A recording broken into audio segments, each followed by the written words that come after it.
യെശയ്യായുടെ പുസ്തകത്തിൽ നിന്നുള്ള വായന 49-ാം അധ്യായം 1 മുതൽ 26 വരെയുള്ള തിരുവചനങ്ങൾ. കർത്താവിന്റെ ദാസൻ. തീരദേശങ്ങളെ, വിദൂര ജനതകളെ, എന്റെ വാക്ക് കേൾക്കുവിൻ. ഗർഭത്തിൽ തന്നെ എന്നെ കർത്താവ് വിളിച്ചു. അമ്മയുടെ ഉദരത്തിൽ വെച്ച് തന്നെ അവിടുന്ന് എന്നെ നാമകരണം ചെയ്തു. എന്റെ നാവിനെ അവിടുന്ന് മൂർച്ചയുള്ള വാള് പോലെയാക്കി. തന്റെ കൈയുടെ നിഴലിൽ അവിടുന്ന് എന്നെ മറച്ചു. എന്നെ മിനുക്കിയ അസ്ത്രമാക്കി എന്റെ ആവനാഴിയിൽ അവിടുന്ന് ഒളിച്ചു വെച്ചു. ഇസ്രായേലേ, നീ എന്റെ ദാസനാണ്, നിന്നിൽ ഞാൻ മഹത്വം പ്രാപിക്കും എന്ന് അവിടുന്ന് അരുളി ചെയ്തു. ഞാൻ പറഞ്ഞു, ഞാൻ വ്യർത്ഥമായി അധ്വാനിച്ചു, എന്റെ ശക്തി വ്യർത്ഥമായും നിഷ്ഫലമായും ചെലവഴിച്ചു. എങ്കിലും എന്റെ അവകാശം കർത്താവിലും പ്രതിഫലം ദൈവത്തിലുമാണ്. യാക്കോബിനെ തിരികെ കൊണ്ടുവരാനും ഇസ്രായേലിനെ തന്റെ അടുക്കൽ ഒന്നിച്ചു ചേർക്കാനും ഗർഭത്തിൽ വെച്ച് തന്നെ എന്നെ തന്റെ ദാസനായി രൂപപ്പെടുത്തിയ കർത്താവ് അരുളി ചെയ്യുന്നു. എന്തെന്നാൽ കർത്താവ് എന്നെ ആദരിക്കുകയും എന്റെ ദൈവം എനിക്ക് ശക്തിയാവുകയും ചെയ്തിരിക്കുന്നു. അവിടുന്ന് അരുളി ചെയ്യുന്നു, യാക്കോബിന്റെ ഗോത്രങ്ങളെ ഉയർത്താനും ഇസ്രായേലിൽ അവശേഷിച്ചിരിക്കുന്നവരെ ഉദ്ധരിക്കാനും നീ എന്റെ ദാസനായിരിക്കുക. വളരെ ചെറിയ കാര്യങ്ങളാണ് എന്റെ രക്ഷ.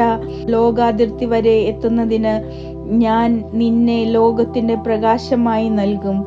ഏറ്റവും വെറുക്കപ്പെട്ടവനും ജനതകളാൽ നിന്ദിതരും ഭരണാധികാരികളുടെ ദാസനുമായവനോട് ഇസ്രായേലിന്റെ പരിശുദ്ധനും വിമോചകനുമായി കർത്താവ് അരുളി ചെയ്യുന്നു.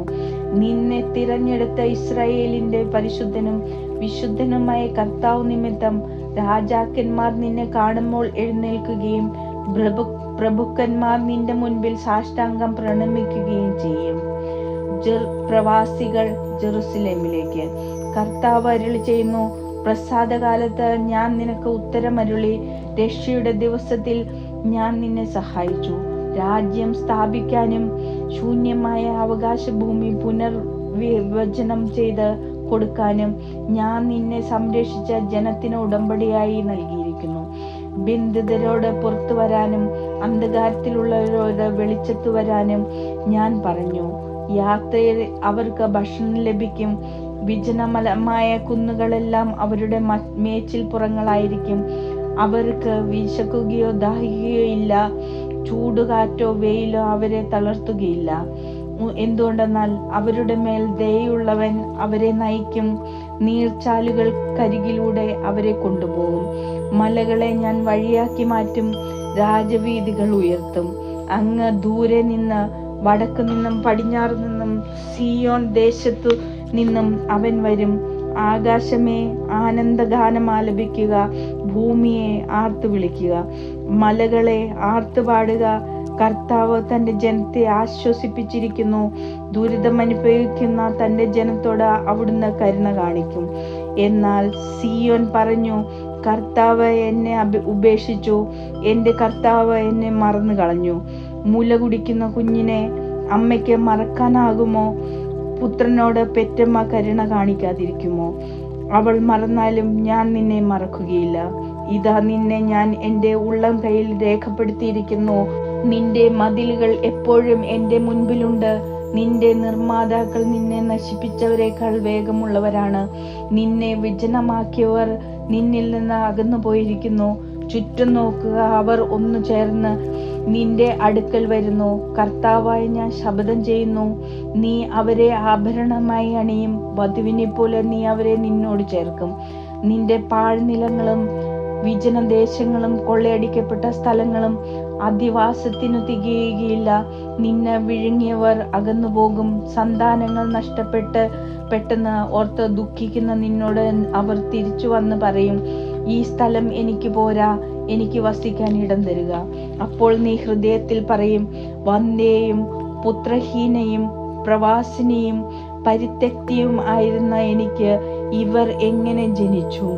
ആര് ഇവരെ വളർത്തി? ഞാൻ ഏകാഗിയായിരുന്നിട്ടും ഇവർ എവിടെ നിന്ന് വന്നു?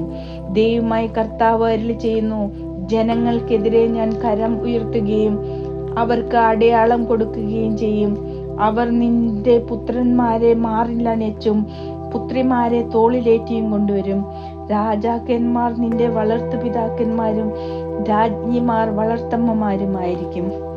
അവർ നിന്നെ സാഷ്ടാംഗം വണങ്ങുകയും നിന്റെ കാലിലെ പൊടി നക്കുകയും ചെയ്യും.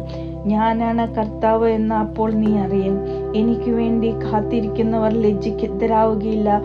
ശക്തനിൽ നിന്ന് ഇരയെയോ സ്വേച്ഛാധിപതിയിൽ നിന്ന് അടിമകളെയോ വിടുവിക്കുവാൻ കഴിയും. കർത്താവ് അരുളിച്ചെയ്യുന്നു.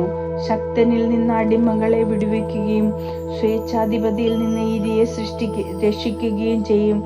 എന്തെന്നാൽ നിന്നോട് പോരാടുന്നവരോട് ഞാൻ പോരാടുകയും നിന്റെ മക്കളെ രക്ഷിക്കുകയും ചെയ്യും. നിന്നെ മർദ്ദിക്കുന്നവൻ സ്വന്തം മാംസം ഭക്ഷിക്കാൻ ഞാൻ ഇടവരുത്തും. വീഞ്ഞ് കൊണ്ടെന്ന പോലെ സ്വന്തം രക്തം കുടിച്ച അവർക്ക് മത്ത് പിടിക്കും. ഞാൻ നിന്റെ രക്ഷകനും വിമോചകനും യാക്കോബിന്റെ ശക്തനായവനും ആണെന്ന് അപ്പോൾ മർത്യകുലം അറിയും.